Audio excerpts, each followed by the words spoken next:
बिस्मिल्लाहिर्रहमानिर्रहीम। नाज़रीन अस्सलाम वालेकुम, मैं हूँ इमरान वसीम। नाज़रीन, पंजाब में एक बार फिर तब्दीली की खबरें चल निकली हैं और इन खबरों से मुत्तल्लिक़ ज़राए ये दावा करते हैं कि साबिक़ सदर आसिफ़ अली ज़रदारी ने चौधरी परवेज़ इलाही को पंजाब की वज़ारत आला से हटाना अपनी अना का मसला बना लिया है। तो इस खबर में हम बात करेंगे, क्या वाक़ई पंजाब में कोई बड़ी तब्दीली आने जा रही है? इन खबरों की हकीकत क्या है, सदाकत क्या है, और अगर पंजाब में ऐसी कोई बड़ी तब्दीली आती है तो इस सिलसिले में अब तक किस किस्म की प्लानिंग और किस किस्म के राब्ते हुए हैं, ये डिटेल इस व्लॉग में आप नाज़रीन के साथ शेयर करेंगे। लेकिन नाज़रीन, इस बड़ी ख़बर की डिटेल में जाने से पहले हमारे आज के प्रोग्राम की बाकी की जो अहम ख़बरें हैं उनकी तफसीलात आपके साथ हम शेयर करेंगे। तो नाज़रीन, पहली ख़बर यह है कि साबिक़ वज़ीर आज़म इमरान खान के साबिक़ मुआविन ख़ुसूसी जुल्फ़ी बुखारी ने एक इंतहाई इक़दाम उठाया है और उनका ये इंतहाई इक़दाम ये है कि जुल्फ़ी बुखारी ने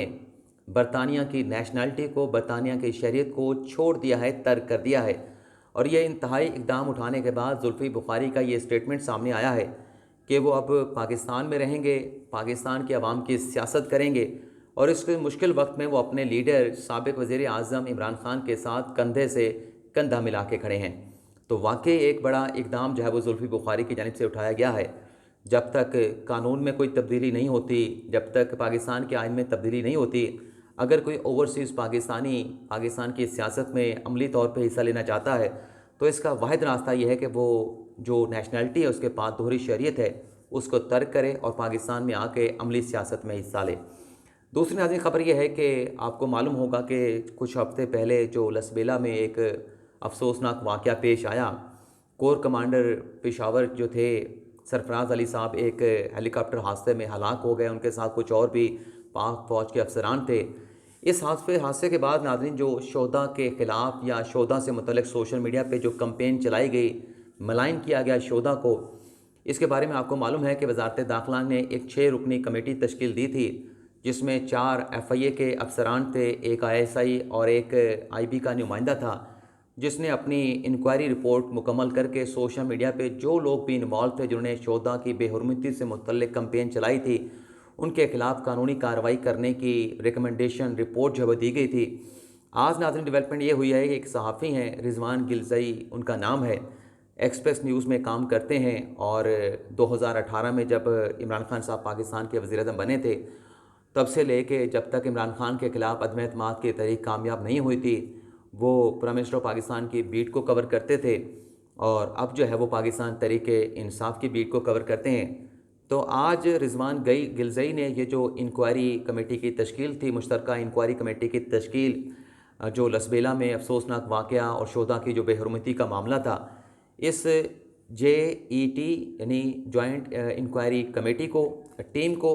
और इसके साथ साथ इनकी जो रिकमेंडेशन है, जो रिपोर्ट है, उसको आज इस्लामाबाद हाई कोर्ट में चैलेंज कर दिया है। अब मैंने रिजवान गिलज़ई साहब से रब्ता करने की कोशिश की, उनसे जान पाऊँ कि क्या आपका नाम भी उन लोगों के में आया है जिन्होंने शोधा से मुतल्लिक़ ये कैंपेन चलाई थी, क्योंकि वो ट्विटर पर तो ख़ास मुतहरिक रहते हैं, लेकिन मेरा उनके साथ रब्ता नहीं हो सका। लेकिन चूँकि रिजवान गिलज़ई साहब ने ये रिपोर्ट जो है इसे चैलेंज किया इस्लामाबाद हाई कोर्ट में, तो इसे ये तासुर मिलता है कि ग़ालिबन उस इंक्वायरी कमेटी की या टीम की रिपोर्ट में गिलज़ई साहब का भी नाम होगा। ये नाज़रीन आज इस्लामाबाद हाई कोर्ट में जो उन्होंने दरख्वास्त दायर की है, इसमें रिजवान गिलज़ई साहब की जो वकील हैं ईमान मज़ारी साहबा, उन्होंने ये कहा है कि लसबेला वाक़े से मुतल्लिक़ जो वज़ारत दाखिला ने जॉइंट इंक्वायरी टीम तश्कील दी थी, इस टीम की जो तश्कील है वो गैर कानूनी है, गैर आइनी है। तो लिहाजा इस टीम की जानिब से जितने भी इक़दामात उठाए गए या जो इंक्वायरी की गई है, ये तमाम के तमाम इलीगल है, अनकॉन्स्टिट्यूशनल है। तो लिहाजा इस सारे अमल को कलअदम करार दिया जाए और साथ ही इसमें यह भी इस्तदा की गई है कि जब तक इस केस का फ़ैसला नहीं हो जाता, जो इंक्वायरी रिपोर्ट है उसको सस्पेंड कर दिया जाए और FIA को रिजवान गिलज़ई के ख़िलाफ़ किसी किस्म का एडवर्स एक्शन लेने से रोक दिया जाए।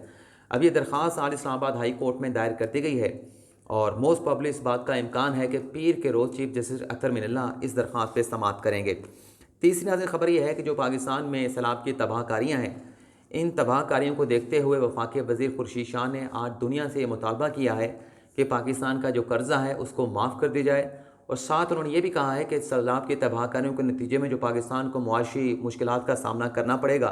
इस सिलसिले में IMF से भी रब्ता किया जाएगा कि उनके जो सख्त शराइत हैं उसमें नरमी की जाए, उसमें नज़रसानी की जाए। अब देखते हैं कि सैलाब की तबाहकारियाँ तो आप तमाम नाज़रीन के सामने हैं। तो दुनिया क्या पाकिस्तान का कोई कर्ज़ा माफ़ करती है? और हुकूमत पाकिस्तान जो है वो IMF से इस सिलसिले में कब जो है वो रब्ता करती है कि जो सख्त शराइत हैं उसमें कुछ नरमी जो है वो पैदा की जाए। तीसरी नाज़रीन खबर यह है कि मरीम नवाज़ के ख़िलाफ़ अदलिया के जज साहबान से मुतल्लिक नाजेबा बयानात देने पर मुकदमे के इंदराज के लिए आज लाहौर की सेशन अदालत में एक शहरी नवाज़ अली उन्होंने मुकदमे के इंदराज के लिए रजू कर लिया है। इससे पहले यानी अदालत में जाने से पहले नवाज़ अली ने मुतलका थाने में दरख्वास्त दी थी, जिसमें उनका यह कहना था कि मरीम नवाज़ ने आला अदलिया के 3 जज साहबान से मुतल्लिक नाजेबा अल्फाज इस्तेमाल किए हैं तो उनके खिलाफ मुकदमा दर्ज करके कार्रवाई की जाए। लेकिन मुतलका थाने के SHO की जानब से इस दरख्वास्त को पजीराई नहीं दी गई थी, जिसके बाद नवाज़ अली ने आज लाहौर की सेशन अदालत से रजू किया है और इसकी समाअत भी हुई है लाहौर की सेशन अदालत में। और पहली समाअत पे जो मुतलका थाने के SHO हैं और जो मुतलका आला ऑफिसर हैं पुलिस के, उनसे रिपोर्ट तलब कर ली गई है कि नवाज़ अली की दरख्वास्त पे मुकदमा दर्ज क्यों नहीं किया गया। इस हवाले से 9 सितंबर को रिपोर्ट जो है वो पेश की जाए। अब आ जाते हैं कि PTI की खातून जज की वीडियो सामने आने का मामला क्या है और फिर पंजाब में क्या कोई बड़ी तब्दीली आने जा रही है, वो ख़बरें भी आपके साथ शेयर करेंगे। नाज़रीन, आज PTI की खातून रहनुमा कमल शोज़ब साहबा ने एक ट्वीट किया है जिसमें उन्होंने ये कहा है कि मुझे सोशल मीडिया पे कुछ लोगों की जानिब से मैसेज करके ब्लैकमेल किया जा रहा है और 50,000 तावान का मुतालबा किया जा रहा है कि उनकी कोई नाजेबा वीडियो है, अगर वो पैसे ना दिया गए तो इस वीडियो को पब्लिक कर दिया जाएगा। ये नाज़रीन कमल शोज़ब साहबा का जो ट्वीट है उसमें ये कहा गया है कि सिम दुबई की है और धमकी लोकल, और आगे क्वेश्चन मार्क लगाया गया है। कमल शोज़ब साहबा ये कहती हैं कि डीप फेक इस्तेमाल करके शहबाज गिल की डुप्लीकेट वीडियो बनाने वाली फाशिस्ट रजीम मैदान में मुकाबले से डर गई है, तभी तो ऐसी धमकियाँ आ रही हैं। इज़्ज़त ज़िल्लत अल्लाह के हाथ में है, मैं ऐसी गलाजत से डरने वाली नहीं, इस जंग की बाकिरदार मुजाहिद हूँ, डट कर मुकाबला करूँगी। दूसरा ट्वीट उन्होंने इंग्लिश में किया जिसमें वो ये कहती हैं, I am receiving these threatening messages with demand of $50,000 based on some videos और whatever are defamation these messages and call keep coming late night, please take action of harassment. ये नाज़रीन जो इन्होंने इंग्लिश में message किया, इसमें इन्होंने coat किया है दुबई पुलिस के हेडक्वार्टर को, एहतिसालात के जो हुकाम है उन्हें किया है, और इसके साथ साथ FIA की साइबर क्राइम विंग और FIA एजेंसी को इसमें कोट किया गया है। अब देखते हैं कि इस सिलसिले में क्या कोई एक्शन होता है नहीं होता, क्योंकि उन्होंने कहा है कि दुबई से उन्हें इस किस्म की थ्रेटनिंग किस्म की और नज़ेबा वीडियो जो है वो रिलीज़ करने की, लीक करने की जो है वो धमकियाँ दी गई हैं। अब आ जाते हैं कि पंजाब में तब्दीली की क्या ख़बरें हैं। इस सिलसिले में नाज़रीन सबसे पहले तो मैं 2 ट्वीट जो हैं अपने 2 दोस्तों के आपके सामने रखना चाहूँगा। एक तो नाज़रीन जो हमारे दोस्त हैं हसन अयूब साहब, उन्होंने आज सुबह ये ट्वीट किया कोई 12:20 पे, जिसमें हसन अयूब ये लिखते हैं कि एक बार फिर पंजाब में तब्दीली के लिए साबिक़ वज़ीर आज़म मियाँ नवाज शरीफ के ग्रीन सिग्नल का इंतज़ार किया जा रहा है। एक्चुअल जो खबर है ज़राए क्या दावा करते हैं वो तो आगे चल के मैं आपके साथ ज़रूर डिस्कस करूँगा। इस ट्वीट को नाज़रीन तकरीबन कोई 3134 लोग अब तक लाइक्स कर चुके हैं और तकरीबन 650 से ज़्यादा लोग जो है यानी 550 से पौने 600 लोग जो है वो इसको कोट या फिर रीट्वीट कर चुके हैं। इसी तरह की नाज़रीन एक और ट्वीट है, हमारे भाई हैं साकिब विर्क साहब, पाकिस्तान तहरीक इंसाफ के मामलात को बड़े करीब से देखते हैं और तहरीक इंसाफ के लिए चेयरमैन PTI इमरान खान के लिए इनका दिल में बड़ी मोहब्बत भी है, लगाव भी है। इन्होंने नाज़रीन ये ट्वीट किया है कि पंजाब हुकूमत की तब्दीली की प्लानिंग से मुतल्लिक़ ख़बरें किसी हद तक ठीक भी हैं। रावलपिंडी के 2 MPs को तो मैं जानता हूँ जो वज़ीर आला पंजाब यानी परवेज़ इलाही पर तहफ़्फ़ुज़ात के बायस अपना इस्तीफ़ा लेके स्पीकर पंजाब असम्बली के पास जमा कराने आए थे। बहुत से नाराज़ अरकान और भी हैं जो परवेज़ इलाही के इक़दामात से मुतमिन नहीं।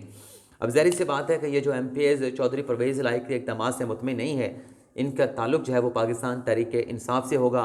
और कुछ हफ़्ता पहले फवाद चौधरी ने भी कुछ इस किस्म के स्टेटमेंट दिए थे कि पंजाब में ये हो रहा है, फ़लाँ हो रहा है, कि यहाँ पे PTI की क़यादत के ख़िलाफ़ मुकदमात का इंदराज हो रहा है, लेकिन पंजाब हुकूमत भी सो रही है और KP हुकूमत भी सो रही है। और उसके बाद अता तारड़ और राना सनाउल्लाह का ये स्टेटमेंट सामने आया था कि पंजाब में जो कुछ गड़बड़ चल रही है, जो पंजाब के वज़ीर आला हैं चौधरी परवेज़ इलाही, बहुत सारे ऐसे MPs हैं जो उनसे मुतनफ़र हैं, जो उनके साथ चलना नहीं चाहते। फ़िलहाल हम इंतज़ार कर रहे हैं, अगर कोई मुनासिब मौका आया तो पंजाब में तब्दीली के हवाले से जो कुछ करना होगा, ये राना सनाउल्लाह और अता तारड़ का स्टेटमेंट था, तो फिर जो करना होगा उसकी अप्रूवल जो है वो नवाज शरीफ साहब से ली जाएगी। अब ये जो नाज़रीन ख़बरें सामने आई हैं, इनकी हकीकत, इनकी जो सदाकत है वो अपनी जगह पे उसे छोड़ देते हैं। लेकिन नाज़रीन हमारे ज़रा ये दावा करते हैं कि चूँकि जब पंजाब में तब्दीली की बातें सामने आ रही थी और काफ लीग के जो रहनुमा हैं परवेज़ इलाही साहब, वो जरदारी को छोड़ के, नवाज शरीफ को छोड़ के इमरान खान के पास चले गए थे, तो उस वक्त आसिफ अली जरदारी ने दावा किया था कि पंजाब का वज़ीर आला कौन बनेगा इसका फ़ैसला हम करेंगे, और जो बात करके फिर जाए उनके साथ हम कभी नहीं चलते। तो अब भी ज़रा ये दावा कर रहे हैं कि जो उस वक्त बात कही गई थी आसिफ अली जरदारी की जानिब से, आज वो इस बात पे कायम है। गो के हमज़ा शहबाज शरीफ को पंजाब का वज़ीर आला बनाया गया और उसके बाद फिर जो ज़मीनी इलेक्शन हुआ उस 20 नशिस्तों पे 15 नशिस्तें पाकिस्तान तहरीक-ए-इंसाफ जीत गई और हमज़ा शहबाज शरीफ जो है वो वज़ीर आला बरकरार नहीं रह पाया और परवेज़ इलाही को पंजाब का वज़ीर आला बना दिया गया। तो वो जो एक अना है, जो एक उन्होंने दावा किया था या जो एक थ्रेटनिंग किस्म का स्टेटमेंट दिया था जरदारी साहब ने कि मैं ख़ुद फ़ैसला करूँगा कि पंजाब का वज़ीर आला कौन बनेगा, तो वो खलिश उनके अंदर मौजूद है, वो अना उनकी बाकी है और वो नहीं देखना चाहते कि परवेज़ इलाही पंजाब के वज़ीर आला रहें। तो उन्होंने ख़ुद भी बताया जा रहा है कि नवाज शरीफ के साथ डायरेक्टली टेलीफोनिकली रब्ता किया है, पैगाम दिया है कि पंजाब में इस तरह से तब्दीली आ सकती है। और ज़रा ये भी दावा कर रहे हैं कि ये जो हमज़ा शहबाज शरीफ बरतानिया गए थे और कुछ हफ्ते वहाँ पे गुजार के आए हैं, तो उन्हें भी हमज़ा शहबाज शरीफ ने कहा था कि आप भी जाके अपने चचा को राज़ी करें, पंजाब में तब्दीली आ सकती है, हम दोबारा से हुकूमत बना सकते हैं। क्योंकि ऐसे MPs हैं पाकिस्तान तहरीक-ए-इंसाफ के जो चौधरी परवेज़ इलाही को एक्सेप्ट नहीं कर रहे। तो ख़बरें तो ठीक हैं, ऐसे MPs मौजूद हैं जो मुतनफ़्फ़र हैं, चौधरी परवेज़ इलाही को सपोर्ट नहीं करना चाहते, लेकिन क्या कोई तब्दीली का सिलसिला बनेगा? इस हवाले से जैसा कि हसन अय्यूब ने कहा कि नवाज शरीफ के ग्रीन सिग्नल का इंतज़ार किया जा रहा है, और क्या नवाज शरीफ जो है वो ग्रीन सिग्नल देंगे, नहीं देंगे। लेकिन एक और बात भी आपके साथ बल्कि एक ख़बर शेयर कर लें कि 2 रोज़ पहले हम एक बैठक में बैठे थे, वहाँ पे एक नून लीग के बड़े करीबी थे, उन्होंने ये दावा किया कि नवाज शरीफ ने कहा किसी एक बैठक में कि अगर पंजाब की वज़ारत आला बनाने के लिए, बचाने के लिए हमें ज़रदारी की मदद की ज़रूरत है, तो हमें अपनी सियासत को खैराबाद कह देना चाहिए। अब देखते हैं कि पंजाब में जो तब्दीली की ख़बरें हैं इस सिलसिले में कोई लंदन से नवाज शरीफ का ग्रीन सिग्नल आता है, नहीं आता। लेकिन आपसे हम इजाज़त चाहेंगे। अल्लाह ताला हम सब का हामी नासिर हो। अपनी दुआओं में याद रखिएगा। अल्लाह हाफ़िज़।